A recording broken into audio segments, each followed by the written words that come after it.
দেগঙ্গা সভা থেকে দলের নবীন এবং প্রবীণদের একসঙ্গে চলার বার্তা দিয়েছিলেন খোদ তৃণমূল নেত্রী মমতা বন্দ্যোপাধ্যায়। তিনি বলেছিলেন, পুরনো চাল ভাতে বাড়ে, নতুন চাল আগে বাড়ে।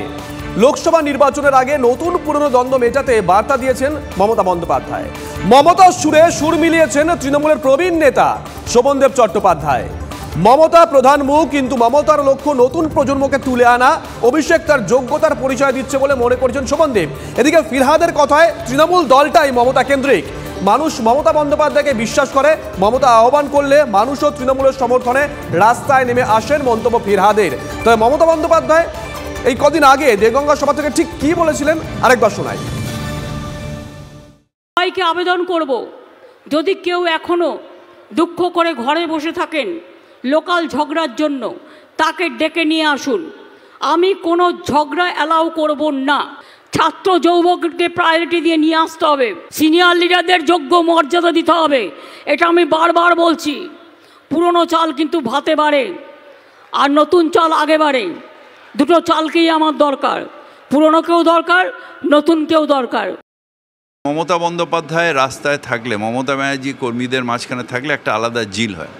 কারণ আমাদের আবেগ, আমাদের অনুপ্রেরণা, এটা হলো মমতা বন্দ্যোপাধ্যায়। পার্টিটা তৈরি হয়েছে মমতা বন্দ্যোপাধ্যায় কেন্দ্রিক এবং মানুষ বিশ্বাস করেছে মমতা বন্দ্যোপাধ্যায়কে।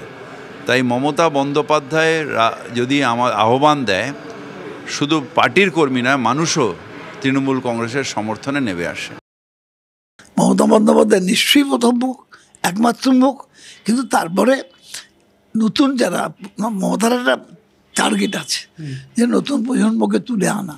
সেখানে আমরা দেখেছি যে অভিষেকও কিন্তু তার যোগ্যতার পরিচয় দিচ্ছে। সায়ন্ত আমাদের সঙ্গে রয়েছেন, আমাদের সহকর্মী। সায়ন্ত, যাদের দুজনের বক্তব্য আমরা শোনালাম, দুজনেই মমতা বন্দ্যোপাধ্যায় পুরনো দিনের সৈনিক। মানে মমতা বন্দ্যোপাধ্যায় যখন বামেদের বিরুদ্ধে লড়াই করছেন, তখন মাঠে নেমে এই মানুষগুলো মমতা বন্দ্যোপাধ্যায়ের পাশে দাঁড়িয়ে সেই লড়াইয়ে সামিল হয়েছিলেন।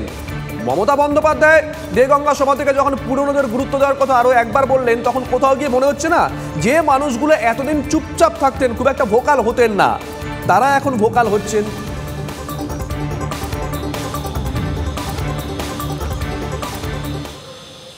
পুরনো যারা রয়েছে তারা কিন্তু অনেকটাই চাঙা হয়ে উঠেছে গত কয়েকদিনের তুলনায়। কারণ দলের সুপ্রিমো মমতা বন্দ্যোপাধ্যায় দেগঙ্গা থেকে যেভাবে পুরনো চাল ভাতে পারে এই বার্তা দিয়েছেন, অর্থাৎ গত লোকসভা নির্বাচন হোক বা গত বিধানসভা নির্বাচনের বিপর্যয়ের মধ্যেও যে বিপর্যয়, তার মধ্যেও যেভাবে তৃণমূল বেরিয়ে আসতে পেরেছে, তা কিন্তু এই পুরনোদের ওপর নির্ভর করেই। তারা বিভিন্ন জায়গায় সভা করা বা বিভিন্ন জায়গায় কর্মীদের নিয়ে এ ভোট যে পরিচালনা করা, গোটা বিষয়টা কিন্তু এই পুরনোরাই করেছেন। এই বার্তা কিন্তু মমতা বন্দ্যোপাধ্যায়ের ঘনিষ্ঠ মহল থেকে পেয়ে গিয়েছেন এই প্রবীণরাই। আর সেই কারণে কিন্তু তারা কিন্তু অনেকটাই চাঙা হয়ে উঠেছেন। তবে তারা কিন্তু নবীনকে অস্বীকার করছেন না। তারা বলছেন নবীনরাও এগিয়ে আসুক, কিন্তু প্রবীণদের অস্বীকার করে নয়। যেভাবে প্রবীণ এবং নবীন বিতর্ক দানা বেঁধেছে রাজ্য জুড়ে, তা কিন্তু তৃণমূলের অন্দরের যথেষ্ট অস্বস্তি তৈরি করেছে। সেই জায়গায় দাঁড়িয়ে এই প্রবীণরা যে দলের মূল চালিকা শক্তি, সেটা কিন্তু মমতা বন্দ্যোপাধ্যায় নিজের বক্তব্যে বুঝিয়ে দিয়েছেন। তবে সেক্ষেত্রে নবীনদেরও এগিয়ে আসতে হবে, সেটাও কিন্তু বুঝিয়েছেন মমতা বন্দ্যোপাধ্যায়। সঙ্গে থাকো সায়ন্ত, সঙ্গে থাকো।